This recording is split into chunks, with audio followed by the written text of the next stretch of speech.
Muy buenos días, jóvenes. Estamos entonces haciendo este contacto para ver nuestra penúltima clase de macroeconomía 1. De verdad que espero que el proceso de aprendizaje haya sido muy, pero muy amplio y que terminemos con resultados positivos. Hasta ahora vamos bastante bien, así que por favor no me bajen la guardia porque falta todavía hacer el tercer parcial que vale 3 puntos y 2 puntos de la tarea, así que por favor, para que todo el mundo salga bien, no me baje la guardia, así ya ya lleve un promedio acumulado bastante satisfactorio, ¿ok? Los que todavía necesitan esos 8 puntos, pues nada, a no rendirse. La idea es que todos superemos este final de semestre con la materia aprobada, ¿ok? Así que adelante, adelante. Vamos a, en esta oportunidad, ver lo que está relacionado con la balanza de pagos y el tipo de cambio. El sector externo lo venimos manejando desde prácticamente el primer día, porque siempre hemos visto la economía de una forma integral, ¿ok? Entonces, por allá, cuando veíamos el flujo circular de la renta, establecíamos que había una relación entre los residentes y los no residentes de una economía, es decir, de las personas que habitan una economía, no importa si nacieron o no en esa economía. Obviamente la mayoría son personas que nacen en esa economía, pero al final lo que nos interesa es que las personas hayan nacido o no en ese territorio que representa esa economía, tengan allí su centro de interés, allí paguen sus impuestos, ahí tengan su hogar. Esos son los residentes de esa economía. Y esos residentes de esa economía pueden hacer transacciones con los residentes de otras economías, es decir, con los no residentes. ¿Qué tipo de transacciones se hacen? Lo hemos visto. Hay venta de bienes y servicios, hay compra de activos financieros de esos otros países, hay emisión de deuda que puede ser comprada por esas personas en esos países. Obviamente, también nosotros podemos comprar bienes y servicios de esos países, podemos tener, ¿cómo se llama? Esos no residentes pueden adquirir activos de nuestra economía, ¿ok? O esos no residentes pueden prestarnos dinero a nosotros, tener obligaciones con nosotros. Una pieza fundamental para entender las relaciones entre estos residentes y no residentes, es decir, un elemento decisorio para tomar la decisión de hacer una transacción o no, es como en todo mercado el precio. Y el precio en nuestra relación con los no residentes es el tipo de cambio. ¿Por qué hay un precio denominado tipo de cambio en las transacciones de residentes y no residentes?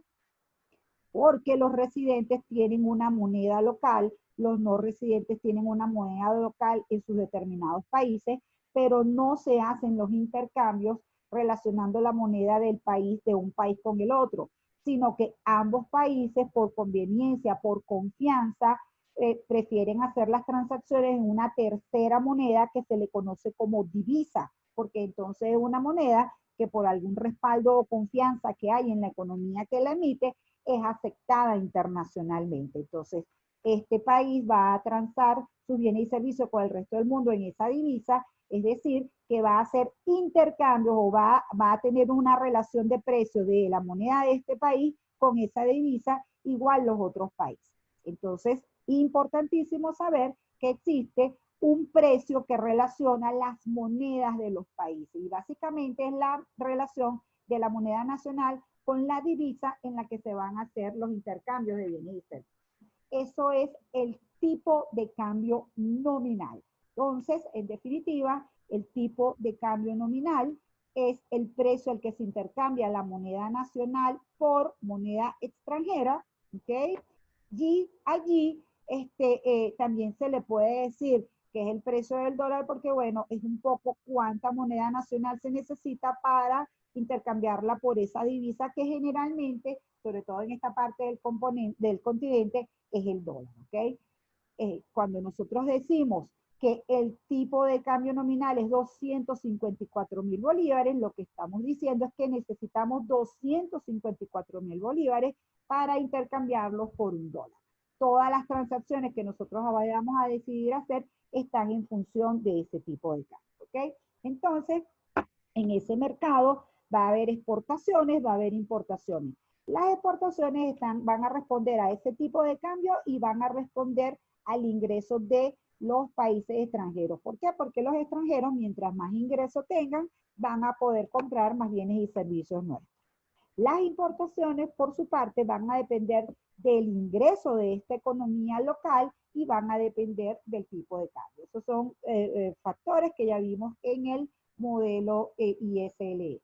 Al final de cuentas, entonces, existe un mercado cambiario, ¿verdad? Un mercado en el que incurren exportadores e importadores para comprar bienes y servicios. Perdón, para comprar divisas que le permitan adquirir bienes y servicios. Del lado de los exportadores, ¿a quién vamos a tener? Ya lo sabemos. Del lado de la oferta de divisas, ¿a quién vamos a tener? Ya lo sabemos. A los exportadores, porque estos exportadores venden sus bienes en los mercados internacionales, reciben dólares, pero hacen gastos en esta economía local. Tienen que pagar mano de obra, tienen que pagar insumos nacionales, obviamente, tienen que pagar préstamos, impuestos. Entonces, ellos esa oferta o esas divisas que tienen las ofrecen en el mercado dependiendo del tipo de cambio para honrar sus compromisos en el mercado nacional.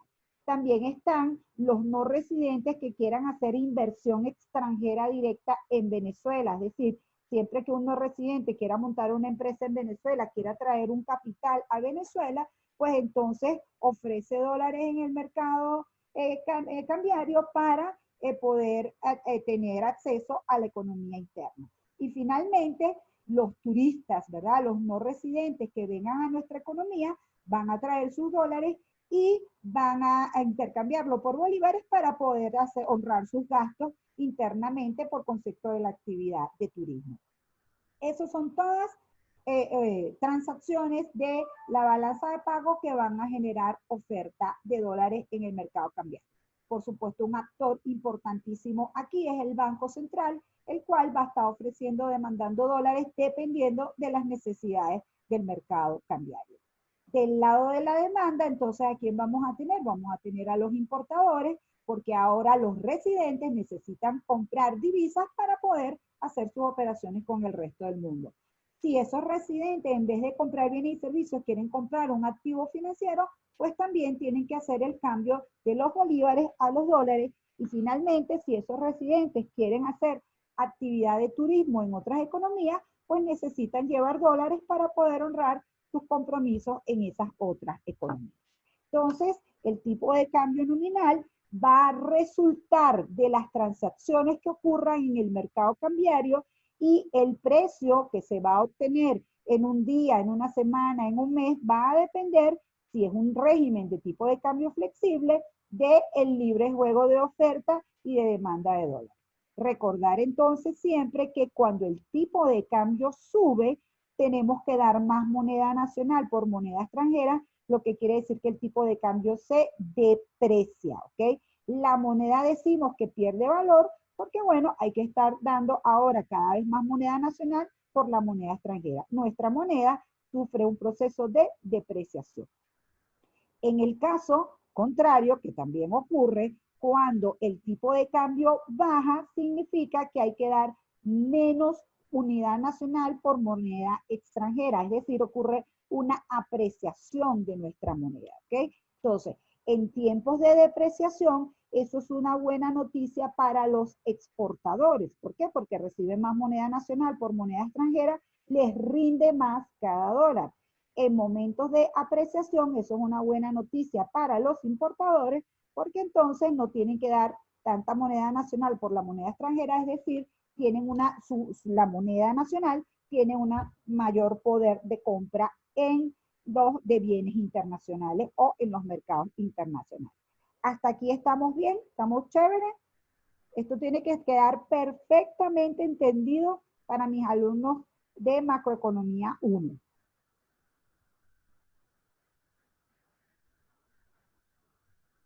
¿Está todo bien entonces? Bueno, si está todo bien, fíjense. También hemos conocido, nosotros escuchamos hablar del término depreciación y apreciación, pero también hay un término que se llama devaluación o sobrevaluación.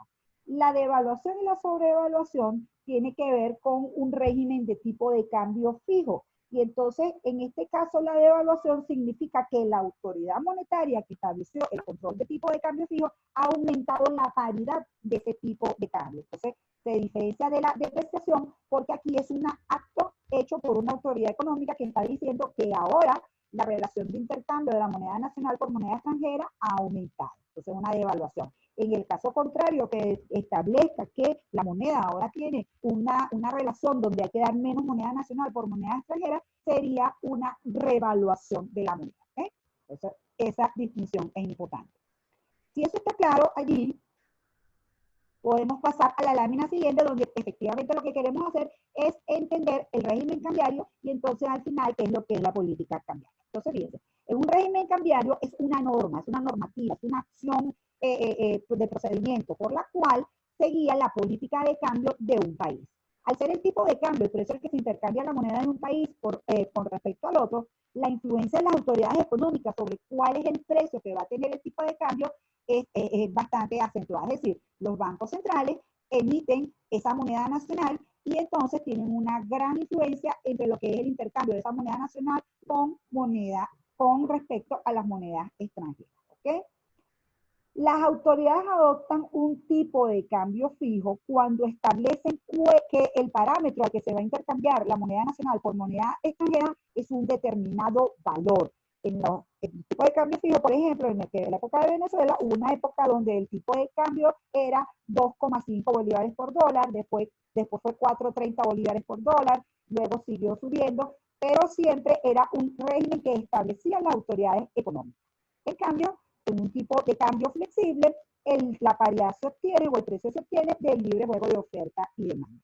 En la práctica, jóvenes, no existe ni una flexibilidad total y tampoco les gusta a los bancos centrales tener un régimen de cambio fijo, ya vamos a ver por qué, y lo que existe es un régimen de cambio flexible, pero con intervención de la autoridad monetaria, y eso generalmente se conoce como flotación sucia, un régimen de flotación sucia. Flotación sucia, ¿por qué? Porque el Banco Central establece unos parámetros dentro de los cuales puede variar el tipo de cambio. ¿Okay?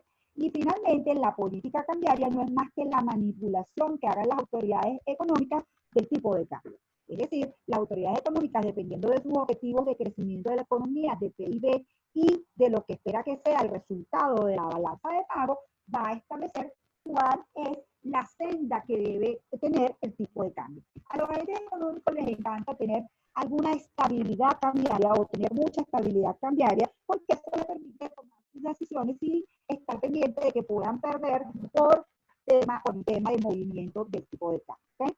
Entonces, cuando hablamos de un régimen de cambio flexible con intervención del Banco Central, lo que estamos diciendo es que el Banco Central establece un rango, ¿ok?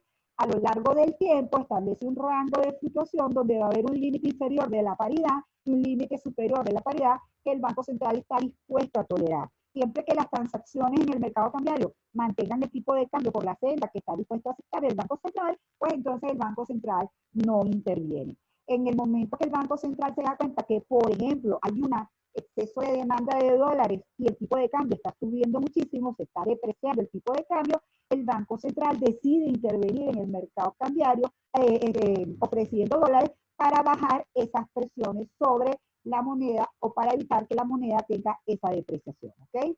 Caso contrario, si por ejemplo es una economía donde ahora hay una oferta de dólares muy alta y entonces el tipo de cambio se está apreciando considerablemente, es decir, se dice en el argot de este tipo de operaciones, perfora el piso de la banda, pues entonces el Banco Central interviene ahora comprando dólares para restablecer el tipo de cambio en el nivel que esté interesado. ¿Okay? En esta gráfica aquí lo que trato de señalar es una situación, por ejemplo, en la cual haya un desplazamiento enorme de la demanda de dólares. Supóngase como ahorita que hay una coyuntura económica desfavorable. En las coyunturas económicas desfavorables, generalmente las personas que tienen inversión de cartera huyen desde las economías donde han estado atraídos por las rentabilidades a instrumentos más seguros en las economías más industrializadas. Es decir, en las crisis generalmente la gente lo que hace es aumentar sus activos financieros relacionados con el oro o compra bonos de tesoro de Estados Unidos. Y eso generaría, en todo caso, un impacto tremendo sobre la demanda de dólares, lo señalamos con un desplazamiento, y fíjense, por ejemplo, si esta era la cantidad de dólares que se estaba vendiendo de manera regular y este era el tipo de cambio, un aumento considerable de la demanda de dólares generaría que hubiese un tipo de cambio mayor, ¿ok? Si estamos hablando de un mercado cambiario de flotación libre. Pero como les digo, cuando el Banco Central ve que se perfora el techo de la banda, pues entonces él interviene ofreciendo dólares para que la presión sobre el tipo de cambio no lleve la paridad hasta un límite superior de la banda, sino que se mantenga dentro de la banda. ¿Quedamos claros con eso, jóvenes? ¿Alguien tiene alguna duda, pregunta?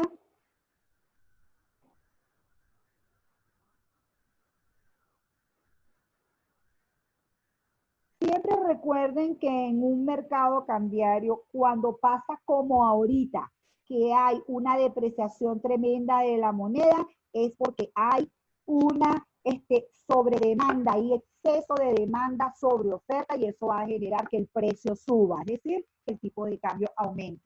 En el caso contrario, cuando empieza a bajar la presión en el tipo de cambio, es porque hay una mayor oferta de dólares, y eso hace que ahora sea un mercado de sobreoferta y baje la paridad del tipo de cambio. ¿Ok? Otro elemento importantísimo para mí es que ustedes recuerden la estrecha relación que hay entre el sector externo y el sector monetario. ¿Ok? Nosotros hemos hablado de lo que es la ecuación del dinero, la macroecuación del dinero en el caso, en el cual, perdón, por un lado va a estar la cantidad de dinero. La cantidad de dinero es todas las monedas y billetes y los depósitos de una economía, y esos pasivos del sistema financiero por el lado de los activos están respaldados con activos externos, que son las reservas internacionales, son esa tenencia de oro, de divisas, de depósitos que tienen las autoridades económicas de un país, generalmente, o las autoridades monetarias, mejor dicho, en este caso el Banco Central. Y está la parte del crédito interno, del financiamiento bancario. Recuérdense que toda la emisión que hace el Banco Central va a la banca, y en la banca se multiplica. ¿Por qué? Porque los bancos prestan buena parte de ese dinero.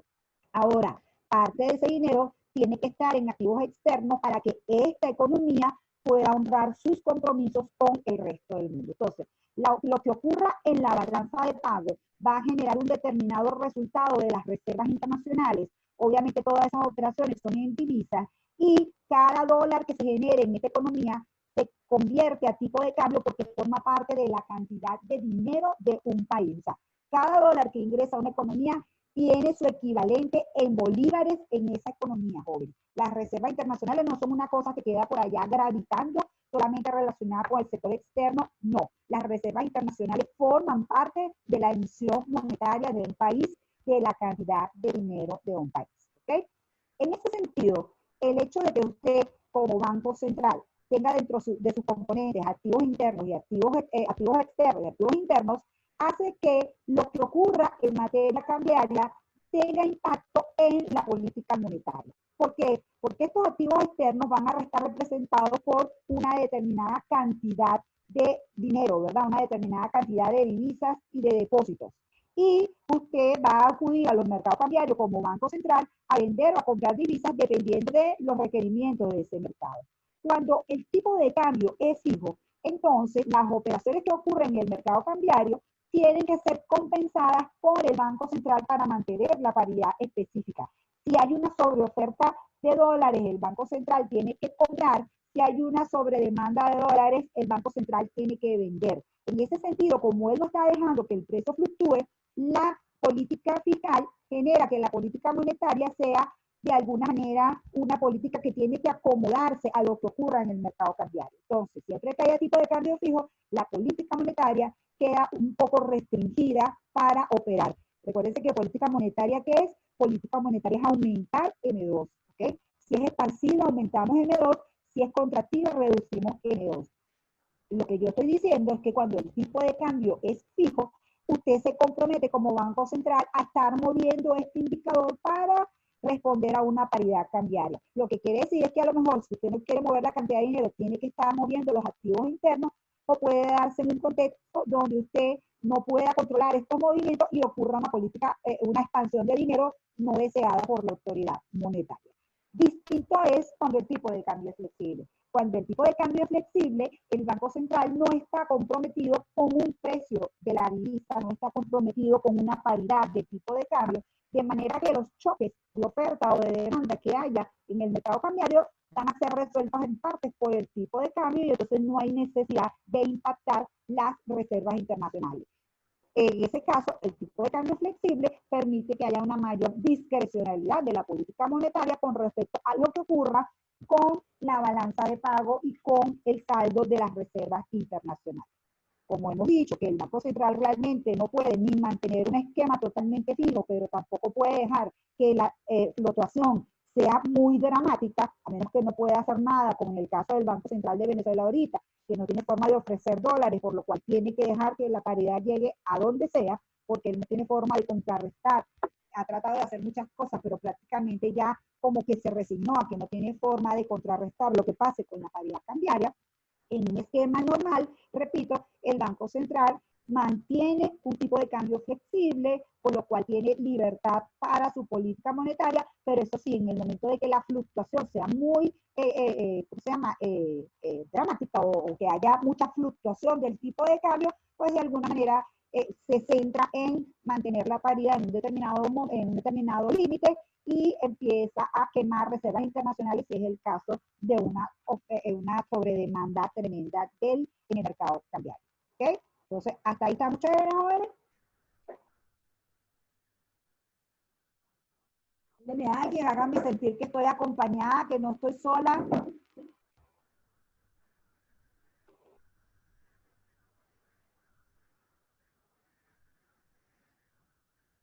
Ok, muchas gracias, Sebastián. En el caso entonces, ahora, perdón, lo que queremos es que entendamos que como todo en nuestra economía, como lo hemos visto, existe otro precio en el mercado cambiario que es un precio relativo, ¿ok? Ese precio relativo lo conocemos con el nombre de tipo de cambio real, ¿ok? Cuando ustedes escuchen hablar de tipo de cambio real, en vez de ser el precio al que se intercambian monedas, es una relación que establece cuál es el precio relativo de intercambiar bienes entre dos países o entre este país y un grupo de países, ¿ok? Es decir, tipo de cambio real tiene que ver con una relación de intercambio de bienes como si no existiera el dinero, ¿ok? Allí lo importante es establecer entonces cómo es la evolución de los precios de la economía de nuestros socios comerciales, la evaluación de los precios internos, ¿ok? Y cómo es la evolución de nuestros precios. ¿Cuál es el indicador que recoge la evolución de los precios? Lo sabemos. Tenemos el IPC como uno de los principales indicadores que nos permite saber a nivel macroeconómico cuál es la evolución de los precios, ¿ok? ¿Qué connotación tiene el tipo de cambio real, jóvenes? Que el tipo de cambio real se utiliza como un indicador de competitividad. Nos permite saber si nuestros precios son más competitivos con respecto a los precios internacionales o no. ¿Okay? Entonces, estrictamente la fórmula del tipo de cambio real como es. En el lado del numerador va a estar un indicador de precios externos, es decir, el indicador de precios de los bienes internacionales, multiplicado por el tipo de cambio nominal. De alguna manera, es una forma de que esta sea la relación de los precios externos, pero en las mismas unidades que los precios nacionales para que puedan ser comparables. Por otro lado, va a estar el nivel de precios de nosotros, ¿ok? Entonces, como buenos conocedores de la matemática, nosotros sabemos que si el numerador crece a un ritmo mayor que el denominador, ¿qué pasa con este valor de aquí? ¿Es mayor o menor? ¿Quién me lo dice? Ya entramos en el rango de los 10 minutos, jóvenes. Menor. Si este que está aquí, este valor es mucho mayor que ¿esto sube o Ah, baja? Sube, ¿verdad? O sea, repito, es el de aquí arriba el que estoy poniendo a subir. Si este valor es 100 y este es 50 y ahora este es 200 y este sigue siendo 50, el valor aquí es más alto, ¿verdad? ¿Sí me siguen? ¿ok? O contrario, si este valor que está aquí empieza a crecer más que este valor, ahora esto es más pequeño. Hago mucho énfasis en esto, jóvenes, porque esto es lo que nos va a permitir entender el tema de cuando el tipo de cambio real se aprecia o se deprecia y cuál es su impacto en el comercio exterior, ¿ok? Entonces, repito, este tipo de cambio real puede subir. Cuando este tipo de cambio real sube, decimos que hay una depreciación de la moneda. Pero fíjense que esa depreciación de la moneda lo que implica es que los precios internacionales o la inflación internacional está siendo más alta que la inflación nacional. En cuyo caso decimos que el país gana competitividad. ¿Okay? ¿Eso a qué se debe? A que los empresarios nuestros tienen unos precios más competitivos que los empresarios de los otros países. Por el contrario, cuando la inflación nacional es mucho mayor que la inflación internacional, este tipo de cambio real comienza a bajar y decimos que hay una apreciación real. Esa apreciación real entonces genera una pérdida de competitividad, porque obviamente aquí cuando hablamos de apreciación y depreciación, y cuando hablamos de competitividad, estamos viendo desde el punto de vista de nuestros empresarios si son capaces de vender a precios más competitivos o no son capaces de vender a precios más competitivos. En ese caso, entonces, les pongo aquí el concepto de competitividad como la capacidad para suministrar bienes y servicios igual o más eficiente que los competidores. La eficiencia va a tener que ser reflejada en los precios, ¿ok? Siempre en cualquier sector, una empresa, un sector que sea muy competitivo es porque es capaz de vender a precios relativamente más bajos que sus competidores, ¿ok? Entonces aquí está la relación que nos interesa. Cuando el tipo de cambio real aumenta, la moneda se deprecia y la economía gana competitividad. Esto ocurre porque los empresarios de las otras economías venden sus productos a unos precios más altos que los empresarios nacionales. Es decir, en términos relativos, nuestros productos son más baratos en los mercados internacionales. Contrariamente, cuando el tipo de cambio real disminuye, la moneda se aprecia y la economía pierde competitividad. La razón, los empresarios nacionales venden a precios más altos que los empresarios extranjeros en sus respectivos países, ¿ok? En este caso, nuestros productos son más caros. Entonces, se entiende el tema de la competitividad. Es un tema de que tenemos que ver cuál es la relación de los precios relativos. Pero ojo, que me interesa también entenderlo del lado desde el punto de vista de la paridad de la capacidad de pago de los residentes de una economía, y de ahí es donde viene el término de fortaleza o menos fortaleza de una economía.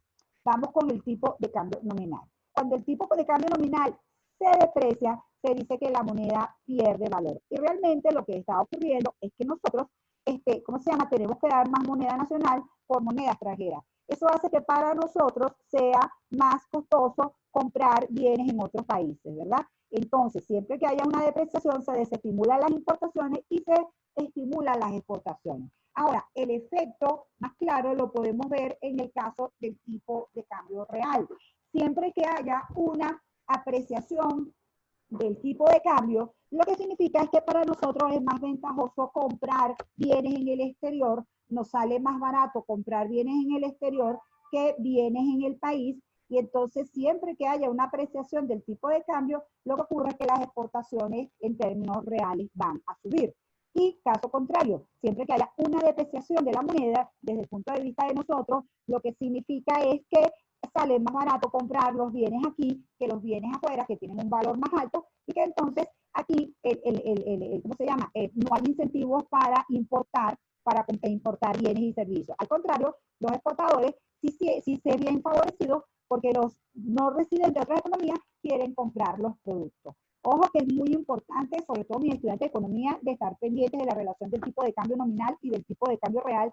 Y ojo que el resultado va a depender también de qué es lo que yo coloque en la relación. En el tipo de cambio nominal tengo que estar pendiente si la relación es bolívar respecto al dólar o dólar respecto a otra moneda. Tengo que estar pendiente quién está del lado de arriba. Cuando yo digo bolívares por dólar o digo dólares por bolívar.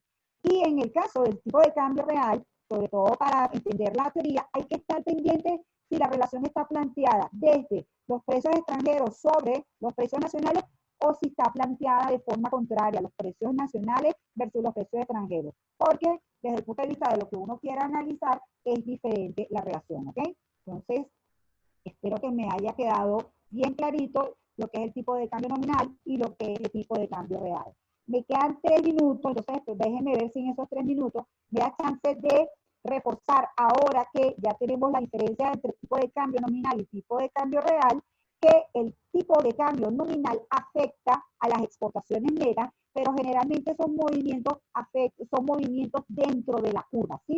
Es decir, cuando estamos hablando del tipo de cambio nominal, generalmente a lo que nos referimos es el efecto Mundell-Fleming, y eso está muy asociado con el movimiento dentro de la curva de la demanda agregada, y de esta forma está explicado por la relación de los precios y las cantidades. Ahorita lo vamos a ver con más calma.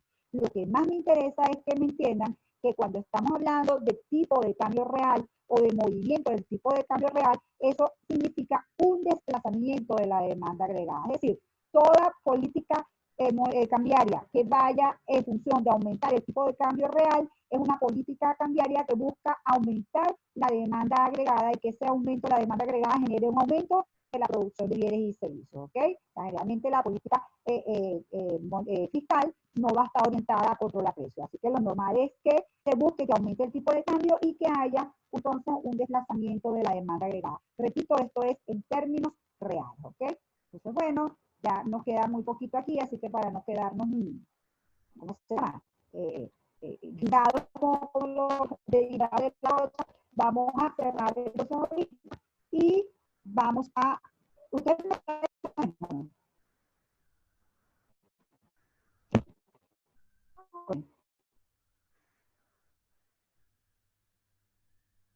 tengo tiempo que no los oigo y aquí dice que mi altavoz no funciona. ¿Sí me escuchan, joven? Bueno, Sí, profe, un poco entrecortado, pero sí. sí, bueno, ok. ¿Quieres decir algo, Andrea?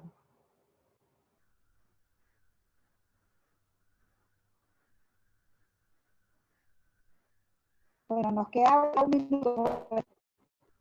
Esta parte y leo